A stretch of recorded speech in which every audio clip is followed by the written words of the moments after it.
이현지님 뭐 그동안 얼마나 부모님과 돈거래가 있으셨나요? 근데 이게 1년에 이 넘지 않으면 새로운 그 징여 이슈가 발생하지 않기 때문에 까지는 굳이 이제 이자를 주지 않아도 된다고 말씀을 드리는 거고, 이건 저희가 여기서만 말씀을 드리는 꿀팁인데, 어디서 냄새 나는 것 같지 않나요?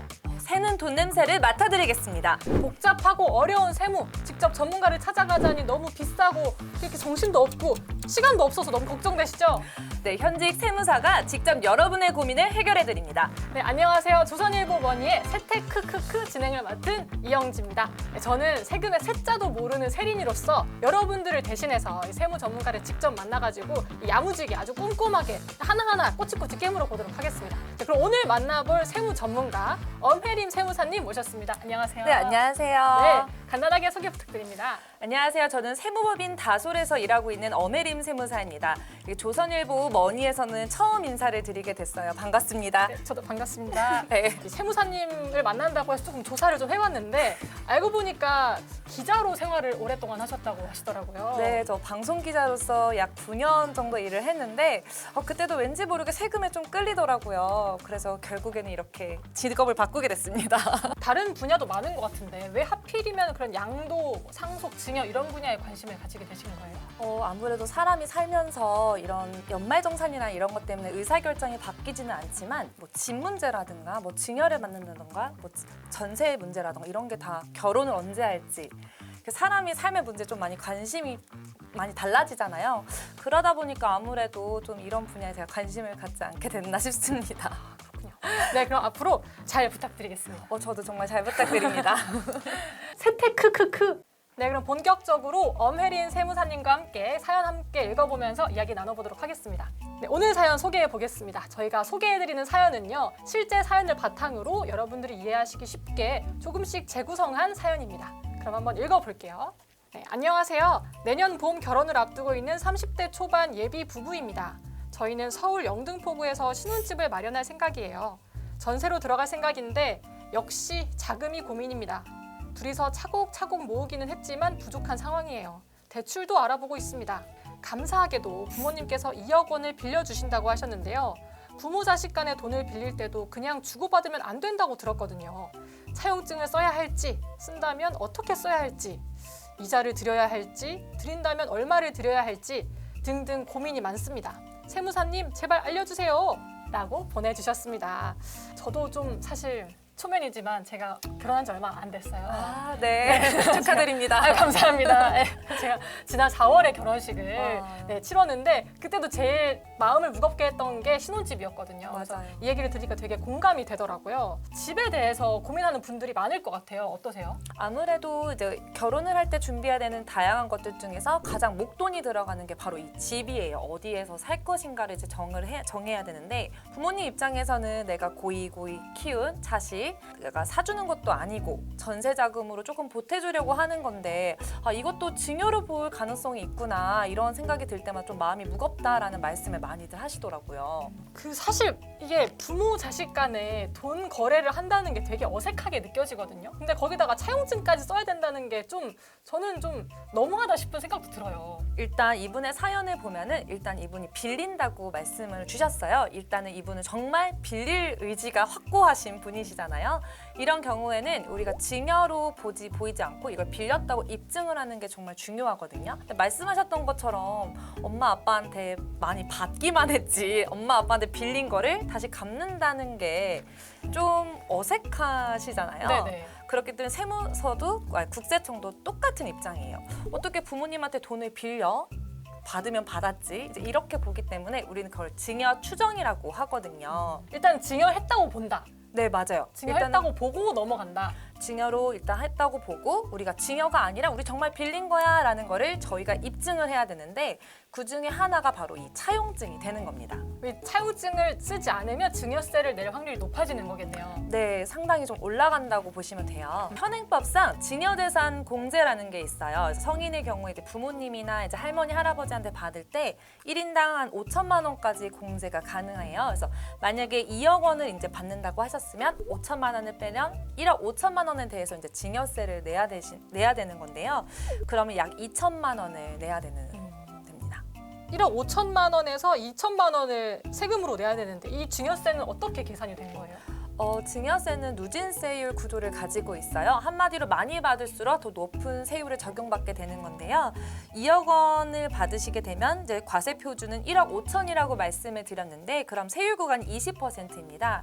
그럼 1억 5천만 원에 20%를 곱하고 거기에 누진 공제액인 1천만 원을 빼면 2천만 원의 세금이 나오게 됩니다. 아 근데 너무 커요. 1억 5천만 원 중에 2천만 원이 그냥 훅 날아가 아무도 쓰지 못하고 날아간다는 느낌이 드는데 이거 신고 안 하는 분들도 많지 않나요? 사실 걸리면 걸리는 그런 건데요. 안 걸릴 수 있는 거 아닌가요? 안 걸릴 수도 있어요. 하지만 걸리게 되면은 이게 배보다 배꼽이 더 큰 그런 상황이 벌어질 수 있어요. 바로 가산세 때문인데요. 일단 우리가 원래 내야 되는 세금이 2천만 원인데 이게 신고도 안 하고 납부도 안 하고 해서 걸렸다. 그럼 일단 20% 때리고 시작합니다. 그럼 400만 원을 때리고요. 거기에 매년 한 9%에서 10% 정도의 이제 이자격으로 납부지연 가산세라는 거 붙이기 때문에 그거는 걸릴 때까지 차곡차곡 쌓여가거든요. 그래서 어떨 때 보면은 원래 내야 되는 세금은 2천만 원인데 늦게 걸리면 늦게 걸릴수록 더 많이 세금을 벌금 같은 성격으로 더 많이 내야 되기 때문에 좀 만약에 좀 성격상 나는 법을 어기고 못 산다 싶으면 이제 세금을 신고하는 걸 조금 권유를 해드리고 있어요. 이게 막 10년 쌓이면 10년치 그 퍼센트가 다 쌓여서 그럼 이거 받은 증여된 금액보다 더 많은 세금을 내야 될 수도 있겠어요. 네, 증여세는 무신고의 경우 15년까지 세금을 때릴 수 있어요. 그렇기 때문에 정말 배보다 배꼽이 큰 그런 상황이 많이 발생하고 있어요. 때린다는 표현이 참 뭔가 찰떡이네요. 네, 그렇습니다. 7월 27일에 기재부가 발표한 내용을 보니까 결혼자금 증여세 기본 공제액을 현행 5천만 원에서 좀 바꾼다라는 얘기가 있던데 이건 어떻게 되는 건가요? 네, 현행 제도는 부모가 이제 자녀에게 돈을 줄 경우에 10년간 최대 5천만 원까지만 증여세 없이 줄 수 있다라는 내용인데요. 아무래도 결혼을 하게 되면 목돈이 들어간 데가 많잖아요. 그렇다 보니까 혼인 신고를 전후해서 2년 동안, 그러니까 2년 하면 총 4년이 동안죠. 이 4년 동안 1억씩 더 줄 수 있게 해준다라는 그런 내용이에요. 그렇게 되면 이제 부부는 2명이니까 1억 5천 받게 되면 3억 원까지 증여세 없이 부모님께 지원을 받을 수 있게 되는 겁니다. 원래 현행에서도 10년간 5천만 원이잖아요. 근데 이 5천만 원을 다 하나하나 세고 있는 거예요, 국세청에서? 신고를 하게 되면 당연히 이제 국세청은 그걸 다 알고 있고요. 물론 저희가 증여세 신고를 한다고 해서 이현지님 뭐 그동안 얼마나 부모님과 돈거래가 있으셨나요? 하고 다 열어보지는 않아요. 이번 달에 210만 원, 네. 다음 달에 90만 원 이렇게 할 수 없나요? 네, 그거는 이제 저희 개인정보 보호라는 게 있기 때문에 이렇게 다 일일이 열어볼 수는 없는데 대부분 이런 것들이 적발되게 되는 그런 계기가 좀 있어요. 첫 번째로는 부모님께서 돌아가셔서 상속세 조사가 개시가 됐을 때, 두 번째는 갑자기 조금 우리의 나이나 소득에 비해서 어떤 비싼 뭔가 집이나 이런 자산을 구입을 했을 때 이 돈 어디서 나서 이거 샀어 하는 자금 출처 조사라는 게 있거든요.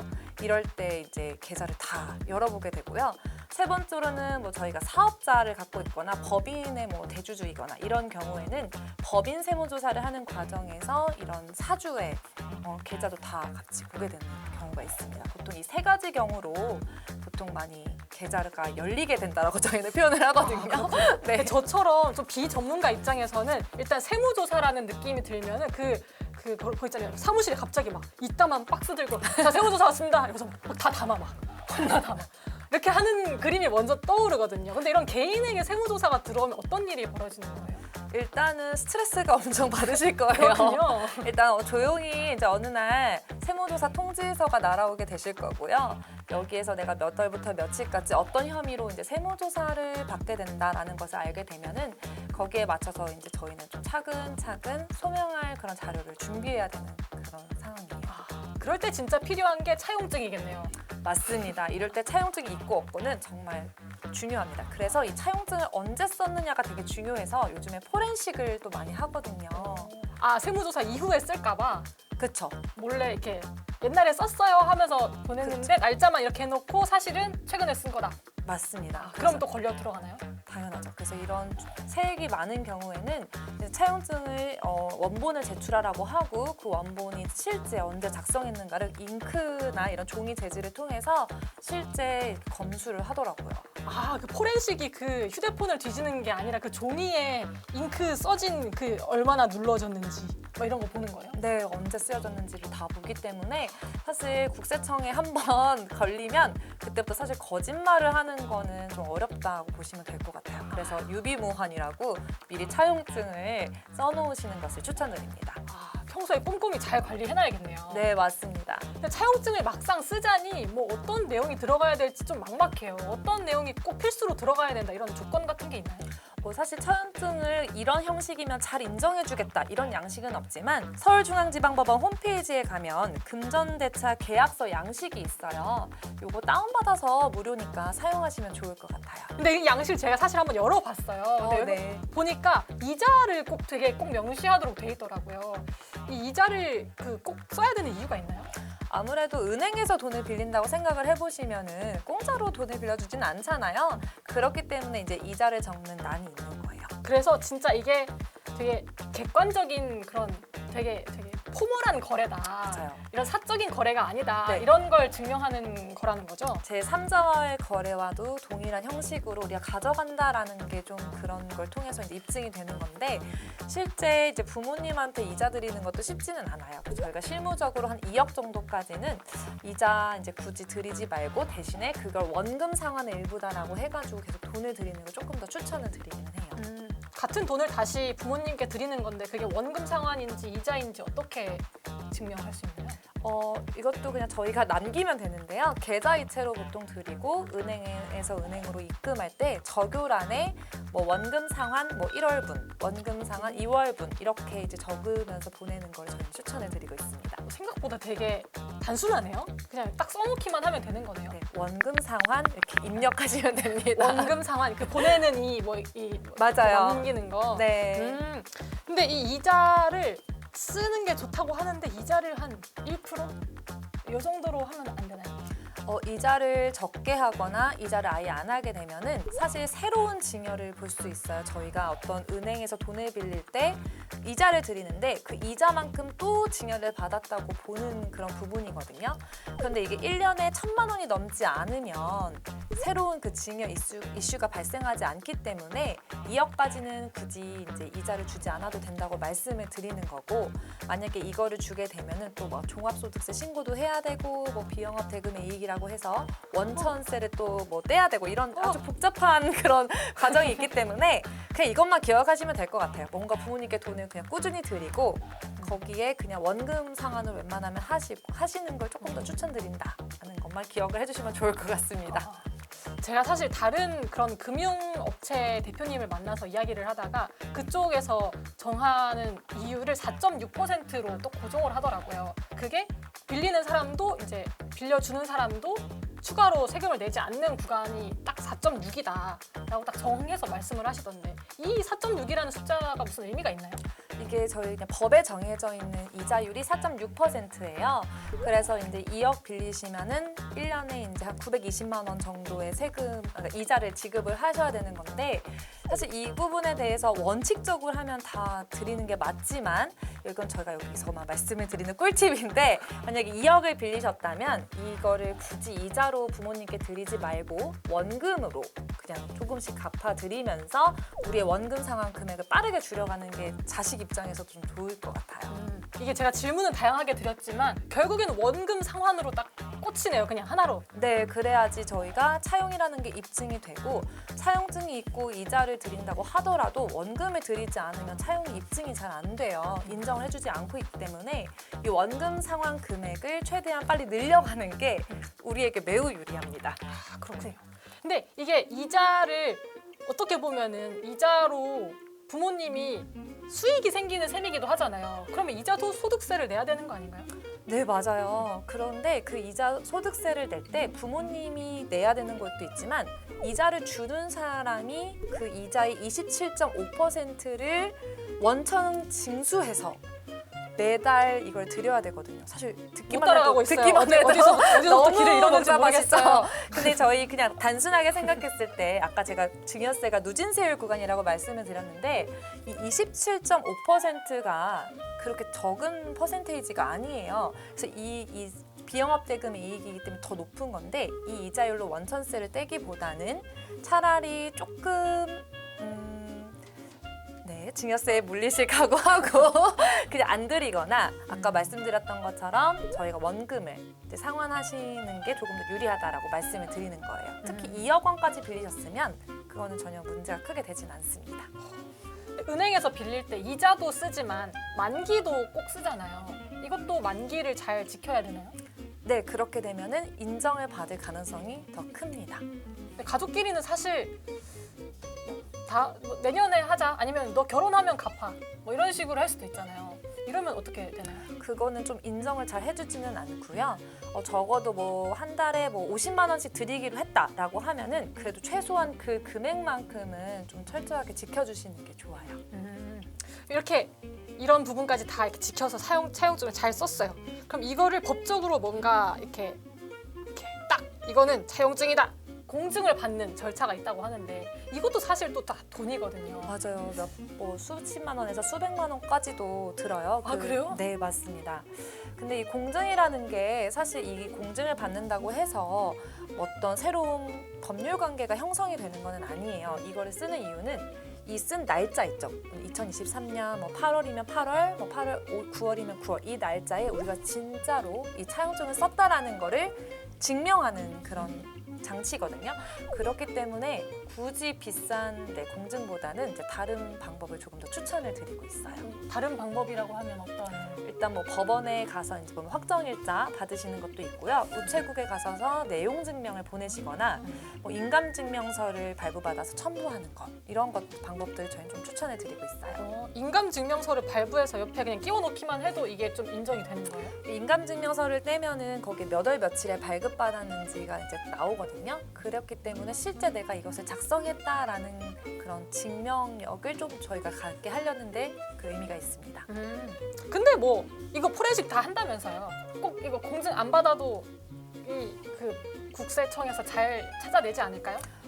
포렌식 근데 내용 증명을 보내거나 저희가 확정일자가 있으면 포렌식까지 안 갈 거고 그리고 아무래도 포렌식까지 간다는 거는 좀 그 추징색이 크거나 구린 조금 거죠? 괘씸하게 본다는 그런 의미가 좀 있기 때문에 이런 게 있으면 조금 편하게 넘어갈 수 있다라고 생각하시면 될 것 같아요. 아, 그렇군요. 기왕이면 그래도 좀 예쁘게 하는 게 좋긴 하겠네요. 우리 정말 차용이었어요. 이런 느낌으로 좀 세련된 느낌으로. 의심하지 마세요. 이런 느낌입니다.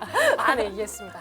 이게 이분 사연자분이 이제 결혼이라는 아주 큰 이슈를 앞두고 있잖아요. 근데 결혼에 드는 비용 가장 크게가 집이긴 하지만 그뿐만이 아니거든요. 제가 또 결혼해봐서 알아요. 결혼할 때 드는 비용이 생각보다 많은 이유가 뭐 혼수나 뭐 아니면 결혼식장, 예식장 그거 있죠. 또 스드메 이런 것도 있습니다, 여러분. 별이 별게 다 있어요. 이런 거 다 하려면 다 돈이거든요. 맞아요. 이것도 혹시 부모님이 내주시면 이것도 걸리나요? 증여세로 내야 되나요?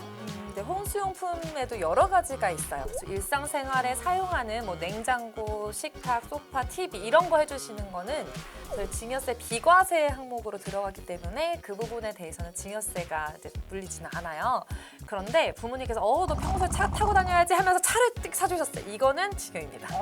이거 혼수야? 이거 혼수다 혼수? 이러면서 차 긁어도 이거는 증여다. 네, 맞습니다. 그렇기 때문에 뭐 갑자기 그림도 하나 걸어야지 하면서 그림을 사주신다던가 뭐 이런 뭔가 도자기를 하나 뭐 사주신다던가 뭐 차를 사주시거나 이런 부분은 증여로 과세되기 때문에 이런 부분 좀 조심하셔야 될 것 같습니다.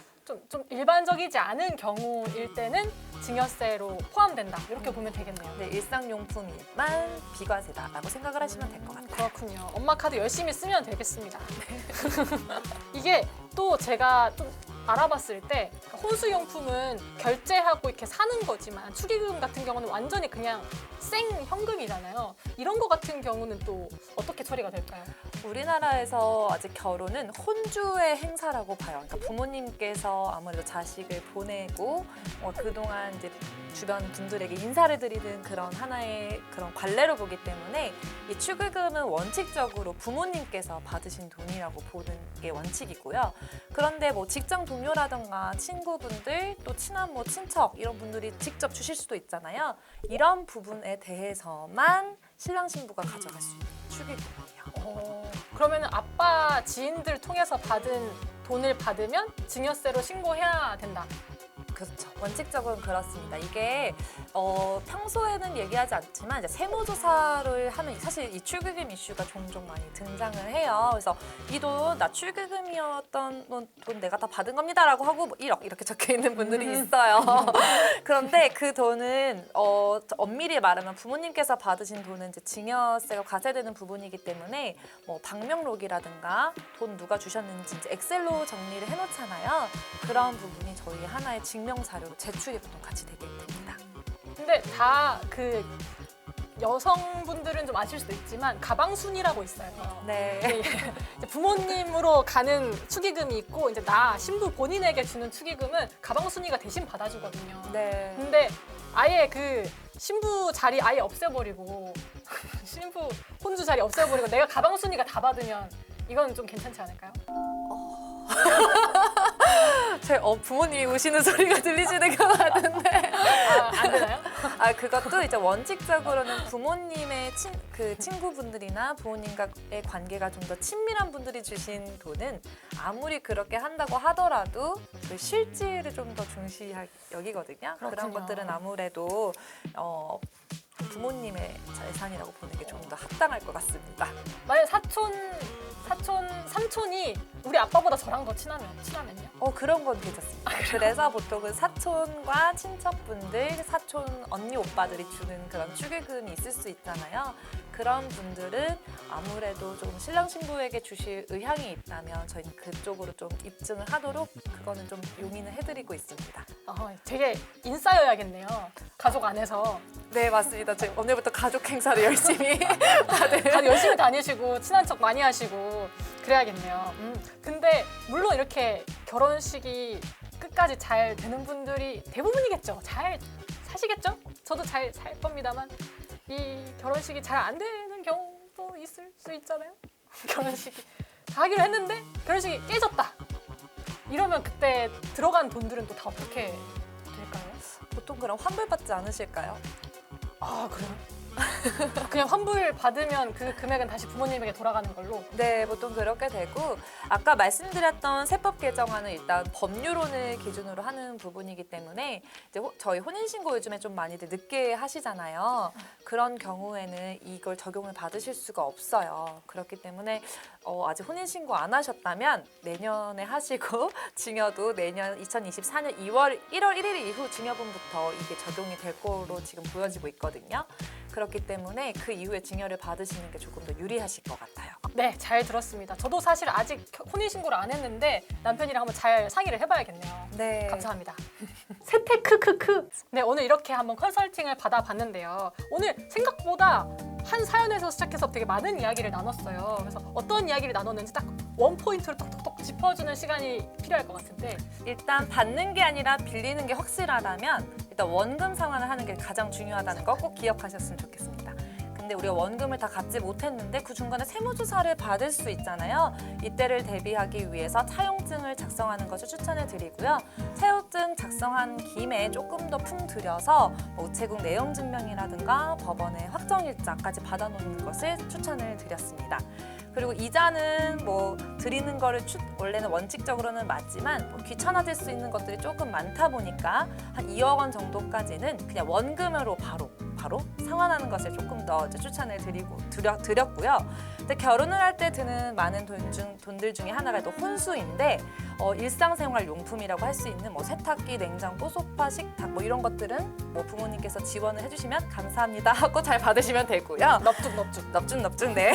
하지만 안 되는 것들 좀 몇 가지가 좀 있었어요. 미술품, 도자기 이런 것들은 안 되고요. 차도 받으시면 그거는 증여세 대상입니다. 네, 오늘 이렇게 한번 이야기 나눠봤는데요. 첫 번째 컨설팅 해보셨는데 어떠세요? 오늘 소감 한마디만 부탁드릴게요.